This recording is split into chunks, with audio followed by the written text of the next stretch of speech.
भूमि की सांसें उसके हाथ पांव फूलने लगे थे, क्योंकि एक बार फिर अब वही समय आ गया था जब उसका अतीत उसकी आंखों के सामने आकर खड़ा हो गया था। लेकिन इस बार उसने एक गहरी सांस भरी और वो पीछे नहीं हटना चाहती थी।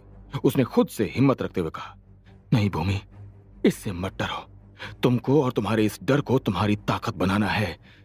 याद रखना, तुम ही जीतोगी। तभी एक बच्चा वहां से दौड़ता हुआ आया और भूमि से टकरा गया। वो बहुत घबराया हुआ था।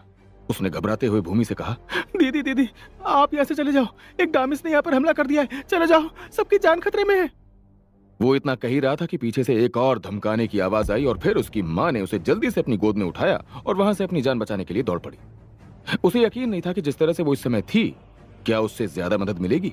लेकिन वो यहां खड़ी नहीं रह सकती थी, क्योंकि बाकी लोग अंदर ही अंदर बहुत आहत हो रहे थे। उसने कुछ सेकंड्स के लिए अपनी बाईं बांह पर जंजीरें पकड़ ली और जब उसने ऐसा किया तो उसे एक बात याद आ गई। कुछ समय पहले शापित जहाज पर ही भूमि और लियो एक साथ एक रिसर्च लैब में थे। मीटिंग बुलाने वाला खुद लियो ही था। उस वक्त उसने भूमि की शक्ति बहुत बढ़ते हुए देख लिया था। वो देख सकता था कि भूमि अब धीरे धीरे एक वैम्पायर बनने के करीब पहुंचती जा रही थी, और खासकर तब जब वो दोनों एक साथ रिसर्च लैब में थे। और तभी लियो ने भूमि से पूछा, भूमि, तुम इन सब चीजों का अनुभव कब से कर रही हो? तभी भूमि ने घबराते हुए कहा, जब से हम वैम्पायर वर्ल्ड से लौटे हैं। लेकिन मैंने कभी उन पर गौर नहीं किया और न ही उनको ठीक करने की कोशिश की और न ही करूंगी। तभी लियो ने उसे दोबारा पूछते हुए कहा, क्या तुम सच में इस चीज को लेकर श्योर हो? और तुम्हें पता होना चाहिए कि हम वैम्पायर्स के बारे में इतना ज्यादा नहीं जानते हैं। जब मैं गंभीर स्थिति में था तब भी खून की इच्छा को मैं पूरी तरह से कंट्रोल नहीं कर सका था। कभी कभी हमारी इच्छा शक्ति वो सब नहीं होती जिसकी हमें जरूरत होती है, और हमें अपने बारे में बुरा नहीं सोचना चाहिए जब हम हमारी मादा के लिए उन चीजों का इस्तेमाल करें जो हमारी मदद कर सकते हैं। और अगर मैं तुम्हारे जैसा होता तो ऐसे तो मैं पहली बार में मेरी मदद करने के लिए तलवार ही नहीं उठाता।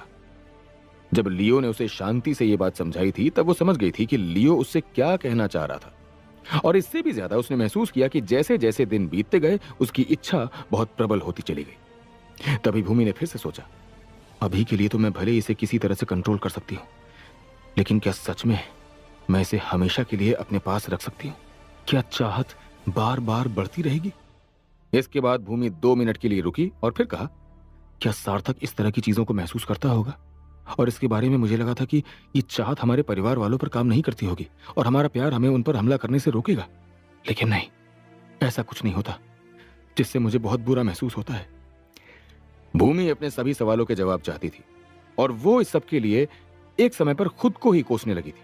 तभी लियो ने उससे कहा, भूमि, मैं जानता हूं कि तुम इन सब से बहुत घबराई हुई, और यकीन मानो इस तरह की अजीब सी स्थिति में तुम्हारी जगह कोई और भी होता तो उसे भी इतना ही डर लगता जितना कि तुम्हें लग रहा है।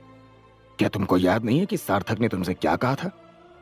सार्थक ने कहा था कि शायद आम नियम तुम पर लागू नहीं होते हैं क्योंकि तुम अलग हो, हम सभी के लिए और हम सब से तुम अलग हो। लियो के इतना कहने के बाद इस समय लियो को भूमि के हाव भाव देखने के बाद ऐसा लगा था जैसे वो अब किसी भी पल हार मानने वाली। भूमि बहुत कुछ झेल चुकी थी, अपने परिवार को खोना, फिर युद्ध में शामिल होने वाले त्रिपाठी परिवार से छिपना, और यहां तक कि यह जानना कि वो बाकी सभी की तुलना में अलग थी। ऐसा हमेशा उसे ही क्यों लगता था? उसके सामने लियो ने जंजीरों का एक सेट बिछा रखा था। अपनी शक्तियों से वो समझ सकती थी कि वो बीस्ट वेपन्स थे, लेकिन उनके बारे में कुछ अलग था। उनमें बीस्ट की आभा के अलावा एक अलग आभा भी जुड़ी हुई थी जो कि क्यूआई के समान थी। लियो ने उसके बारे में उसे समझाते हुए कहा, इस हथियार में पैसिव सप्रेशन स्किल है। यह केवल एडवांस्ड टीयर लेवल पर है, इसलिए यह तुम्हें हर समय दूर नहीं रख सकता है। लेकिन मुझे यकीन है कि तुमने देखा होगा कि इसमें कुछ और भी है। तभी भूमि ने पूछा, हाँ टीचर, मैं एक अलग आभा महसूस कर सकती हूँ। क्या ये आपकी क्यूआई की एनर्जी है? तभी लियो ने ना कहते हुए अपना सिर हिलाया और कहा, नहीं, ये वो नहीं है। मेरे पास कई हथियार हैं जो शापित हैं।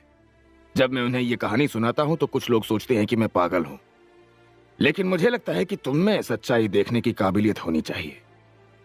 जब मेरे दोस्तों की मौत हो गई थी तो वो सभी चाहते थे कि मैं उनके लिए एक इच्छा पूरी करूं, यानी किसी भी कीमत पर डामिस को हराने के लिए मैं वो सब कुछ कर जाऊं जो मुझसे हो। और यहीं से उन्हें श्राप देते वक्त उनकी आत्माएं उन हथियारों में चली गई और फिर इसने उन्हें और ज्यादा शक्तिशाली बना दिया। यदि आम लोग उन हथियारों का इस्तेमाल करने की कोशिश करते हैं तो अंदर का अभिशाप उन पर कब्जा करने की कोशिश करेगा। हालांकि यदि तुम अपनी क्यूआई को कंट्रोल कर सकती हो तो तुम इसे पीछे हटाने के काबिल होगी, जैसे कि मैं करता हूं। हालांकि मेरा मानना है कि तुम्हारे साथ इस अभिशाप को कुछ अलग तरीके से इस्तेमाल कर सकते हैं, जिससे सप्रेशन पावर और बढ़ाई जा सके। तभी अपनी बाह के चारों ओर चेन रखकर अपने पैसिव स्किल को तुरंत महसूस किया जा सकता था, और भूमि की एनर्जी उसे अपने ऊपर लेने की कोशिश करती हुई महसूस हो सकती थी। लेकिन उसने इससे लड़ने की कोशिश की।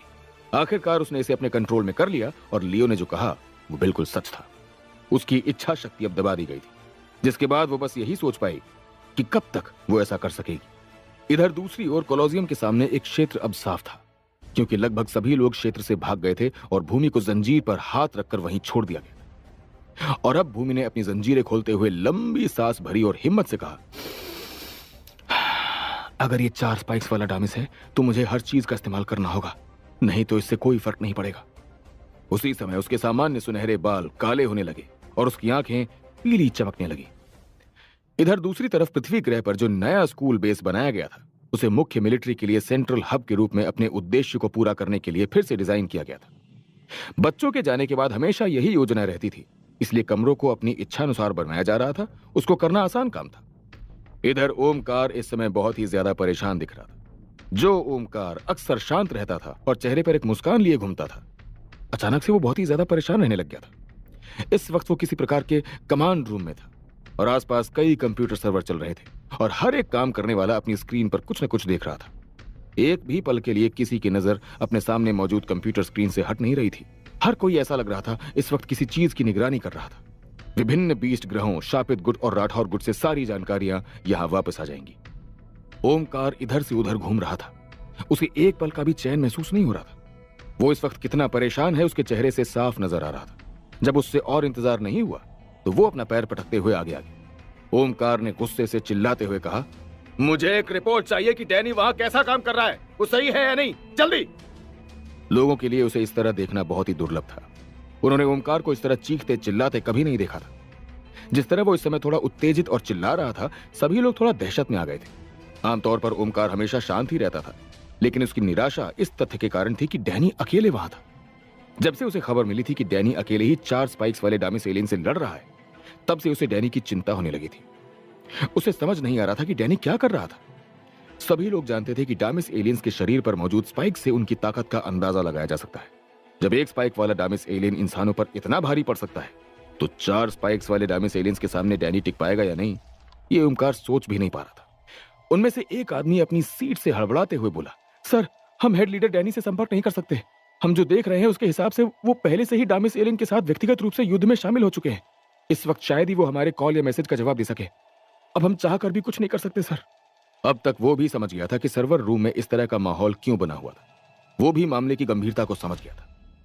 ओमकार ने अपने सामने एक बड़ी कुर्सी को इतनी मजबूती से पकड़ रखा था कि कुर्सी पर लगा प्लास्टिक अब फटने लगा था। ओमकार ने खुद में सोचते हुए कहा, डैनी, मैं जानता हूं कि आप मजबूत हैं, लेकिन पहले भी 4 स्पाइक्स वाले डामिस एलियन को हराने में हम सभी को काफी समय लगा था। उस समय क्या हुआ था ये कोई भी नहीं भूल सकता। आपने कभी अनुभव नहीं किया कि हमने उस समय क्या झेला था। अगर आप उस समय वहां मौजूद होते तब आपको पता चलता कि डर क्या होता है। क्या आप सचमुच सोचते हैं कि आपका जीवन इसके लायक है? आपको पीछे हट जाना चाहिए। ये जानते हुए कि डैनी को 4 स्पाइक वाले डामिस एलियन का सामना करना पड़ रहा था, ओमकार इस बात पर बहस कर रहा था कि उसे खुद वहां जाना चाहिए या नहीं। उसे पता था कि वो लोग कितने मजबूत होते हैं और क्या उसके वहां जाने से भी कोई फर्क पड़ने वाला था। अगर वो वहां जाता भी है तो भी उनके युद्ध जीतने की संभावना बहुत कम थी। हालांकि इस वक्त उन्हें यह समझ में नहीं आ रहा था कि डामिस एलियन इतनी तेज ताकत से हमला क्यों कर रहे थे और उस ग्रह का क्या उनके लिए कोई अलग महत्व था। यही एकमात्र चीज थी जो उसे पीछे रहने के लिए मजबूर कर रही थी। अगर यहां कुछ और घटित होता तो उसका पृथ्वी पर रहना जरूरी था। इस वक्त चीजें बहुत अजीब तरह से आगे बढ़ रही थी और वो नहीं चाहता था कि उसके यहां न रहते हुए कुछ भी हो जाए। पिछली बार सार्थक ने बच्चों को बचा लिया था, पर इस बार यहां कोई नहीं था। ओमकार ने मन में कहा, डैनी, मुझे आशा है कि तुम इस लड़ाई से सही सलामत बाहर आ जाओ। इधर दूसरी तरफ डैनी के निकटतम डामिस एलियन ने उसे पकड़ने का प्रयास किया, लेकिन इससे पहले कि वो करीब पहुंच पाता, बिजली के निरंतर प्रवाह के साथ वो हवा में ऊपर उठ गया। एक बार जब वो रुका तो डामिस एलियन जमीन पर गिर गया और वापस नहीं उठा। अब दूसरों ने उसे घेर लिया था। अपने पंखे का उपयोग करके उसने उसे हवा में उछाला और उस पर एक बार फिर प्रकाश डाला। कुछ सेकंड्स के लिए उस मेटल का पंखा हवा में तैरता रहा और जल्द ही डैनी के शरीर को ढकने वाले एक तंबू की तरह गड़गड़ाहट की बारिश होने लगी और चारों ओर के सभी डामिस एलियंस पर हमला हो गया। डैनी ने सोचा, मुझे जितनी जल्दी हो सके उनसे निपटना होगा और उस 4 स्पाइक वाले डामिस एलियन तक पहुंचना ही होगा। मैं उसे आज कैसे भी करके खत्म करके ही रहूंगा। डैनी ने आगे बढ़ते हुए सोचा और अपने शरीर को घुमाते हुए अपने दोनों पैरों से एक छलांग लगा दी। अपने पैरों से रोशनी निकलने और अपने शरीर को ढकने के साथ वो खुद को एक विशाल बिजली का बोल्ट बनाने में सक्षम हो गया, जिसने रास्ते में 3 डामिस एलियंस को मार दिया। अंततः जब वो उतरा तो डामिस एलियन लीडर के सामने खड़ा था। क्या होगा अब जब डामिस एलियन के लीडर का सामना होगा डैनी से? क्या डैनी इस डामिस एलियन से हार जाएगा या फिर वो इस लीडर को खत्म कर देगा? क्या होगा आगे जानने के लिए सुनते रहिए ये मजेदार और अद्भुत कहानी माय वैम्पायर सिस्टम, सिर्फ और सिर्फ पॉकेट एफएम पर।